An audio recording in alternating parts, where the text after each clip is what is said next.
102/2023 নির্বাহী ম্যাজিস্ট্রেট আদালত ঢাকায় মসজিদের পক্ষে রায় হয়েছে। ফৌজদারি ডিভিশন মামলা নং 162/2024 জেলা দায়রা জজ আদালত ঢাকা হইতে মসজিদের পক্ষে রায় হইয়াছে।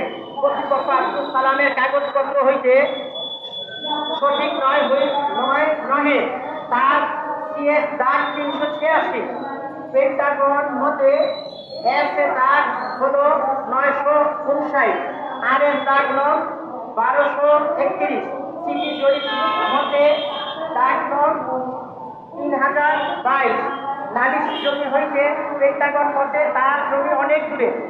আমরা বিশ্বস্ত সূত্রে জানতে পেরেছি আসন্ন ঈদুল আজহা ছুটির মধ্যে লোকজন কম থাকায় উক্ত সালাম তার সহযোগিতায় নবাব ইউসুফজান জামে মসজিদের নালিশি জমি ভাড়া দিয়ে উচ্ছেদ করে জবরদখলের প্রচেষ্টা চালাচ্ছে।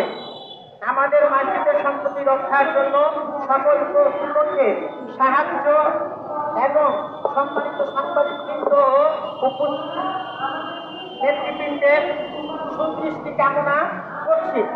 বিশেষ করে বলতে চাই 1951 সনে নুরুন্নেসা খানম বিনতে নবাব ইউসুফজান উনি দান করেছেন 10 কাঠা মসজিদের জন্য। পক্ষান্তরে মসজিদটি 5 কাঠার উপরে নির্মিত এবং তার পাশে 1.5 কাঠার 3.5 কাঠার মধ্যে একটি দালান, 3 তলা দালান এবং টিনের ঘর এবং 5টির মতো দোকান, যেখানে মসজিদে এখন প্রায় 1.5 লক্ষ টাকা মতো ভাড়া পাচ্ছে। কিন্তু দেখা যাচ্ছে সরকার পরিবর্তন হওয়ার পরে বিএনপির ছত্র ছায়ায়, বিশেষ করে 33 নং ওয়ার্ডে যারা বিএনপি করে তাদের ছত্র ছায়ায় তারা এই মসজিদের জমি দখল নিতে চাচ্ছে। গত 26 তারিখে আমরা জানতে পেরেছি যে তারা ঈদের পরে মসজিদ যে জায়গা দখল করবে, জায়গা ভেঙে নেবে। তো গত 26 তারিখ আমাদের মসজিদ কমিটির একটা মিটিং ছিল। তো জানতে পেরেছি ওই মিটিং এর মধ্যে সিদ্ধান্ত হবে যে ঈদের পরে আব্দুল সালাম জায়গা ভাঙবে, আমরা কি করতে পারি।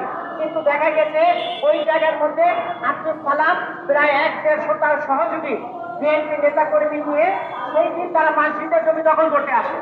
তো ওনাদেরকে প্রশ্ন করলাম যে আপনারা যে মসজিদের জমি দখল করতে চাচ্ছেন, মসজিদের যে জমি এটা তো মসজিদের আন্ডারে এবং মসজিদের আন্ডারে প্রায় 5টা রায় মসজিদের পক্ষে, এবং যেই আপনারা জায়গা দখল করতে চান সেইটা আব্দুল সালামের CS 50 অনুযায়ী 386 মসজিদ থেকে প্রায় 4 থেকে 500 গজ দূরে।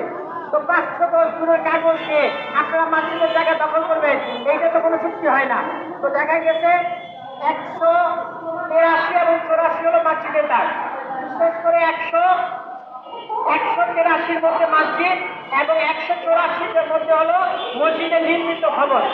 কিন্তু 184 পেন্টাগনে ভুলবশত, সেখানে পেন্টাগ্রাফে ভুলবশত সেখানে দাগে 183 হয়। তো সেইটার নির্মিতে আমরা মামলা করেছি, জজ কোর্টে মামলা চলমান এবং একাধিক মামলা চলছে। তো আমরা মসজিদ কমিটি এলাকাবাসী বলছি, যদি আপনারা কোর্টের থেকে পান আপনারা কোর্টের থেকে নেবেন, যদি কোর্টের থেকে রায় পান আপনারা উচ্চতর কোর্ট আছে সেখানে আপিল করবেন, সেখানে না পেলে তার উচ্চ আদালতে আপিল করবেন। যদি আপনারা পান আপনারা জমি নেবেন, কিন্তু